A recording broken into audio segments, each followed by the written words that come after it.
এই সরকারের কিন্তু স্থূলভাবেই যেটা বলা হচ্ছে যে আরেকটু যারা আন্দোলন করেছে সবার সাথে কথাবার্তা বলে খুব দক্ষ একটা সরকার হওয়াটা উচিত ছিল। যেটা বলা হচ্ছে যে এটা চট্টগ্রাম সমিতি কিংবা বলা হচ্ছে যে এটা আপনার এনজিও সরকার।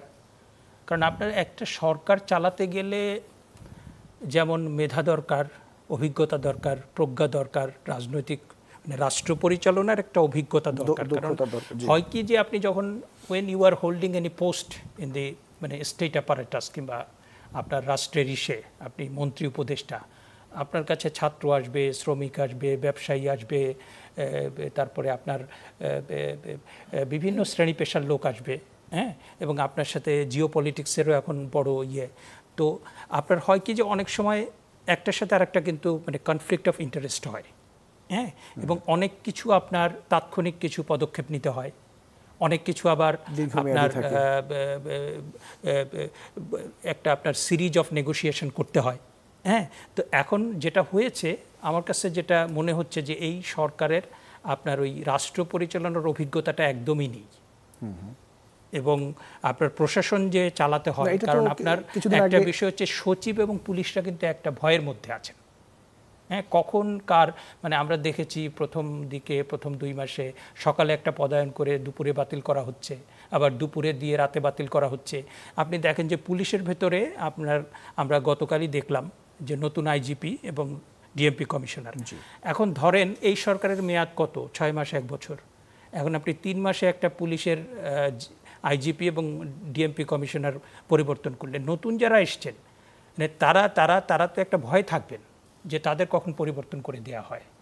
তাহলে পরে আপনার এই যে আপনার প্রশাসন চালানোর জন্য যে একটা সচিব দরকার, একটা আইজিপি দরকার, একটা ডিএমপি কমিশনার দরকার, তারপর বিভিন্ন জায়গাতে লোক দরকার, এই লোকের যে নির্বাচনটা ঠিক হচ্ছে না, এবং সেই নির্বাচনটা ঠিক করার জন্য আপনার কিন্তু একটা কি বলে যে একটা মেকানিজম দরকার ছিল, এক ধরনের সিস্টেমেটিক অ্যারেঞ্জমেন্ট দরকার ছিল। কারণ এমনও দেখা যাচ্ছে যে একজনকে নিয়োগ দিয়েছে, আপনার সোশ্যাল মিডিয়াতে আলোচনা হচ্ছে যে উনি গত সরকারের সময় এমন সুযোগ সুবিধা নিয়েছেন, সুতরাং পরের দিন সেটা ক্যান্সেল, হ্যাঁ। তারপরে আপনি দেখেন যে এই যে পুলিশ এবং গোয়েন্দা সংস্থা, পুলিশের কিন্তু সোর্স থাকে, হ্যাঁ, তারপর গোয়েন্দা সংস্থা থাকে। এই যে আমাদের এখানে যে এত আন্দোলন হয়েছে, বিডিআর আন্দোলন আনসার আন্দোলন করেছে, সচিবদের অনেক দাবি ছিল, পুলিশরা প্রথম দিকে আন্দোলন করেছে, সংখ্যালঘু যারা আন্দোলন করেছে, 7 কলেজের আন্দোলন করেছে, তিতুমির কলেজ আন্দোলন করেছে, গার্মেন্টস।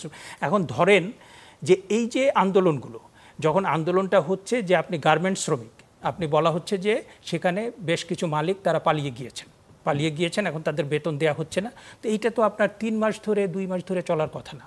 আপনি তাদের সাথে বসেন এবং সিরিজ অফ ডিসকাশন হয়েছে, এবং এমনকি আপনার সচিবালয়েও ডিসকাশন হয়েছে। তা আপনি যদি সেটাকে সমাধান করতে না পারেন, it is expressing your inefficiency.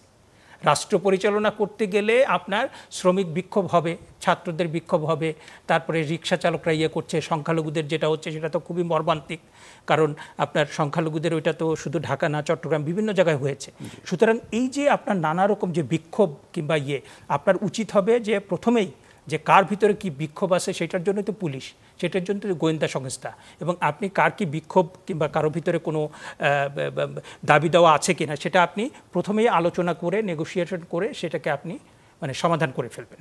যদি সমাধান করতে না পারেন তাহলে পরে আপনি কিভাবে সেটাকে আপনি একটা হতে পারে যে তাদের সাথে আলোচনা করে আপনি দেখলেন ইমিডিয়েটলি কিছু পদক্ষেপ নিতে হবে, আপনি দেখলেন যে মধ্যমেয়াদী কিছু মিড টার্ম কিছু আপনার ইনিশিয়েটিভ নিতে হবে, তারপরে আপনি দেখলেন যে না আমার লং টার্ম কিছু যেতে হবে, তাহলে সেই অ্যারেঞ্জমেন্টটা আপনার করতে হবে, তাই না?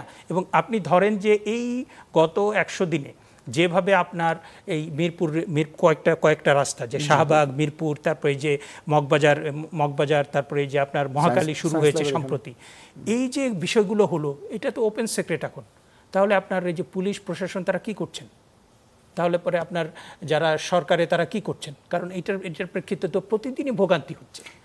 আপনি যখন সরকারে থাকবেন তখন আপনার বিভিন্ন শ্রেণী পেশার নানা রকম দাবি এসে আপনার কাছে আসবে, সেটাকে আপনাকে দক্ষতার সাথে সমাধান করতে হবে, তাই না?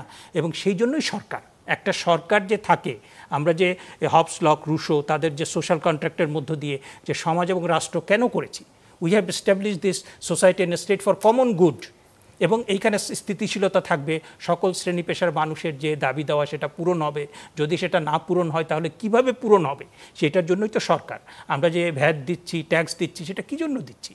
হ্যাঁ, সবই তো এদের মাধ্যমে চলছে। সুতরাং রাষ্ট্র ক্ষমতায় যখন আপনি যাবেন, তখন যদি আপনি বারবার শুধু বলতে থাকেন যে গত সরকারের সব কিছু লেফট ওভার, হ্যাঁ, গত সরকারের এই জঞ্জাল, আমরা অস্বীকার করব না যে গত সরকারের সময় আপনার মানে আর্থিক অনিয়ম হয়েছে, দুর্নীতি হয়েছে, টাকা পাচার হয়েছে, তারপর ভোটাধিকারের ক্ষেত্রেও আমরা দেখেছি যে প্রায় ভোটাধিকার বন্ধ, অনেক কিছু হয়েছে, আমরা অস্বীকার করছি না তো।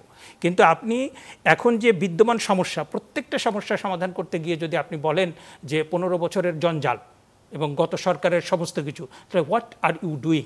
আপনি কি করছেন? সরকার তো সরকারের জায়গা থেকে কাজ করছে এবং আন্দোলনকারীরাও আন্দোলন তাদের মতো করে যাচ্ছেন, কিন্তু মাঝখানে যারা চলাচলকারী বিভিন্ন যানবাহন বলি বা নিরীহ মানুষজন আসলে আক্রান্ত হচ্ছেন, তো এই প্রবণতা আসলে কিভাবে বন্ধ করা যায়? যদি দেখি যে ট্রেনের দুর্ঘটনাটা ছোট বাচ্চা মারাত্মকভাবে আহত হয়েছে, এরপরে সড়ক পথে আন্দোলন করছিল ঢাকা কলেজ, সিটি কলেজ, সেখানে একটা ছেলে মারা গিয়েছে, তো এরকম একের পর এক সাধারণ মানুষজন আসলে বিপদগ্রস্ত হচ্ছেন। এইটা তো আমার মনে হয় যে এটা সরকার পরিবর্তনে, মানে এটা কাউকে দোষ দেওয়া যাবে না। এটা যদি আমি গত 30 বছরের পরিসংখ্যান আপনাকে দেই, তাহলে পরে আগের সরকারের সময় একটা মহাসমাবেশ হলে আমি দেখতাম যে ঢাকা বিশ্ববিদ্যালয়ে এই আপনার বাসের পর বাস, তারপর দুপুরের খাবার যে প্যাকেট, মনে হতো যে ঢাকা বিশ্ববিদ্যালয় একটা ডাস্টবিন। আবার কিছুদিন আগে আমাদের আলেম ওলামার একটা ইয়ে করেছে, নিশ্চয়ই তারা তাদের ন্যায্য দাবি দেওয়া আছে, তাদের ব্যাপারে আমার কোনো মানে তারা নিশ্চয়ই মানে ভালো একটা উদ্দেশ্যে করেছেন। কিন্তু ঢাকা বিশ্ববিদ্যালয় ফর দ্য ফার্স্ট টাইম আমি দেখলাম যে আপনার একটা ওয়ার্কিং ডেতে তাদেরকে বলা হয়েছিল ওয়ার্কিং ডেতে তোমরা কোনো ইয়ে করো না। ওয়ার্কিং ডেতে করলো এবং আপনার আমার বাসার পাশে পুরো রাস্তা 3টা 4টা ইয়ে করে আপনার পুরো মানে সব বাস।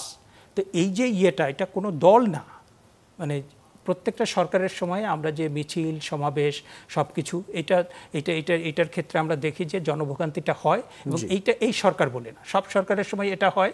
এবং এইটার ক্ষেত্রে আমার মনে হয় যে সরকারি তরফে আরও বেশি উদ্যোগ দরকার এবং আমাদের জনগণের একটা লিটারেসি দরকার।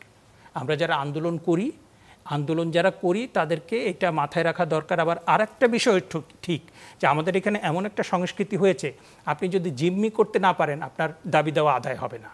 আপনি ধরেন যে আজকে যারা গার্মেন্টস শ্রমিক কিংবা সংখ্যালঘু, তার ব্যাটারি চালিত রিক্সা মালিক যারা, তারা যদি ধরেন যে সরোয়ার্দী উদ্যানে গিয়ে শান্তিপূর্ণভাবে দিনের পর দিন আন্দোলন করছেন, কিংবা তারা কোনো একটা জায়গাতে গিয়ে যে কোনো জনভোগান্তি হচ্ছে না, রাস্তাও অবরোধ করছেন না, ট্রেনও অবরোধ করছেন না, কিংবা তখন দেখা যাবে দিনের পর দিন তারা আন্দোলন করছেন, তারা অনশন করছেন, পত্রিকাতেও কোনো খবর নাই, আর সরকার তো কোনো সাড়া শব্দ দেবেই না।